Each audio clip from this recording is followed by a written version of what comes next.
of weeks ago, in the Stephanie Jones versus Jennifer Abel case, which is sort of the offshoot case, I think it's really the main case, in the Blake Lively, Justin Baldoni, Wayfarer Studios, Jamie Heath, Steve Sarowitz drama.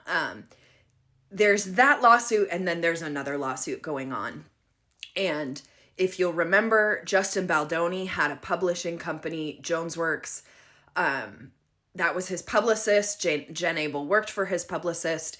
And in one of the nastiest things I've seen somebody do, Stephanie Jones obtained access to Jen Abel's private iCloud account and turned over text messages, information, the contents of a phone and the iCloud account willingly to Blake Lively.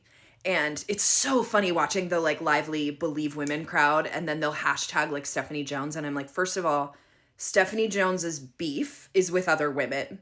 So you're telling us to only believe women when you deem those women worthy? Only the acceptable women are to be believed? That sounds like a system. Can't quite put my name on it. I'll get back to you. So in this case, in the Stephanie Jones Jen Abel case, there were some websites published, StephanieJonesSucks.com type stuff.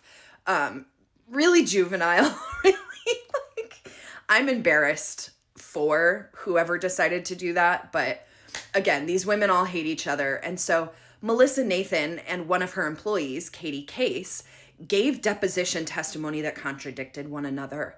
And some people have gone as far as to opine that that's perjury. And I just want to be really clear about what perjury is, because I think they're using perjury kind of colloquially and then sort of trying to shoehorn in that sort of lay person's understanding of perjury into a legal definition. So let's look at the legal definition. So up here, we talk about a person who's taken an oath before, any of these certified people, declaration, deposition, or certificate by him, willfully contrary, right? And then down here, we have willfully subscribes as true. Meaning, to commit perjury, to bring charges against someone for perjury, you have to show that they had intent to lie.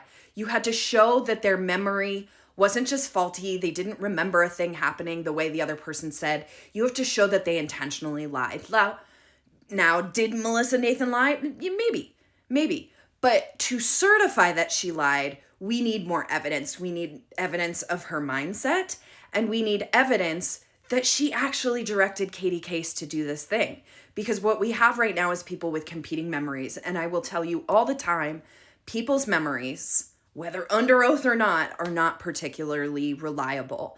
And you get people who stretch the truth, lie under oath all the time, and it doesn't quite rise to the level of perjury because, again, to prove willfulness is really fucking hard. Again, if you are looking at this through the lens of I'm only going to believe the Lively parties and I only believe women who I deem acceptable, and Melissa Nathan is not one of those acceptable women, you're going to view this through a lens of course she lied, right? There is a world in which she said something flippantly that Katie Case took as, yes, go work with these website creators, that Melissa Nathan didn't mean that. There is a world in which she made a joke and Katie Case took it as true. There's a world in which none of that happened and Katie Case hates all these fucking people, which she seems to do.